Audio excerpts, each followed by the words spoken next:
I am Tori Petersen, and I'm a foster care survivor. I lived in 12 different homes before emancipating at the age of 18. And now I do foster care advocacy. I'm the executive director of the Beloved Initiative. And I've been a foster mom, I'm an adoptive mom, and a bio mom. And I just got crowned Miss Universe this past year.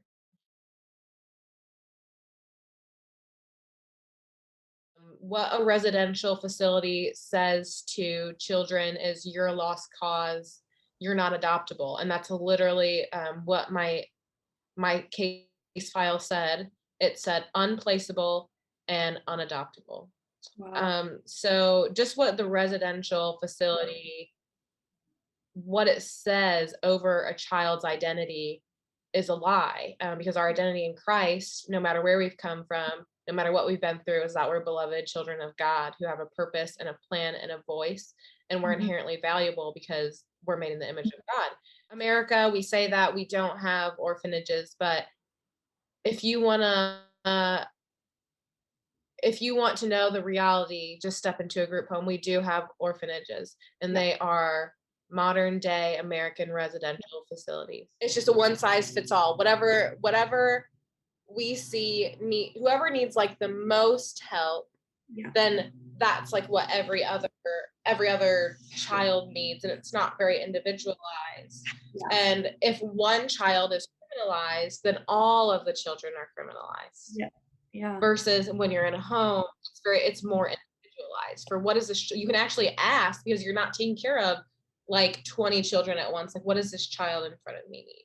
Yeah, and I think there are residential facilities that are doing it right. You know, they want to be a residential because they don't want anything to do with the state. Mhm. They are a lot of them are Christian and they want to teach Christian curriculum, but those are the very few far in between. They have 6 to 8 children per home.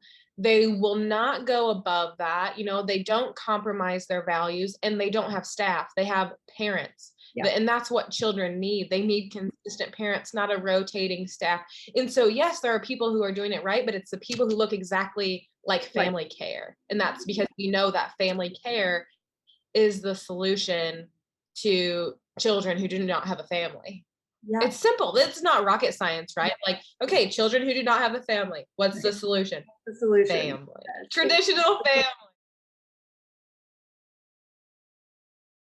As Christians, God has equipped us to step into these very hard places. He doesn't call us because we're completely equipped and we know what to do, and like, or because it's supposed to be easy. Like, God calls us to be uncomfortable, and God calls us to reflect Him in all things and to step into difficult places. And He guides us and helps us through all of that. That's the whole reason, because we have God.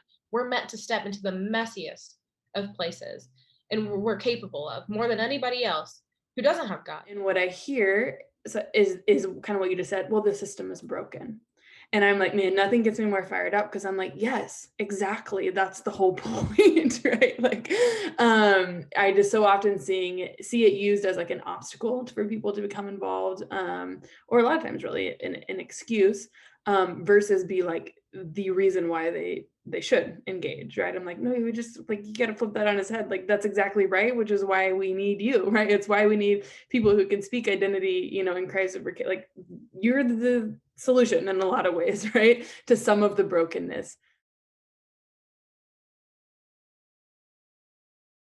I think what foster youth need is that consistent person, Mm. um, a consistent place, if they can have it. And I think they need to be shown that they are who God says they are. Mhm. Because we can say, you're called, Mhm. you're worthy, you're beautiful, you're made in the image of God. But if they're not treated that way, that's going to be a really hard thing to believe, especially when their past life does not does not show that to be consistent. So Yeah. what we need to do is we need to be consistent. We need to show them that you're beautiful, that your voice is worth listening to, that your advocacy is worth implementing, Mhm. and that your story is worth hearing because it's going to make a difference. Yeah. Um, and Yeah. I don't think that that is emphasized enough.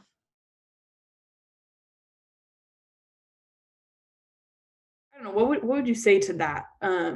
Just kind of speaking to like the Yeah. needs of older kids in the system, and then maybe to like, foster families or prospective foster families who are just like wary of, I don't know, those issues.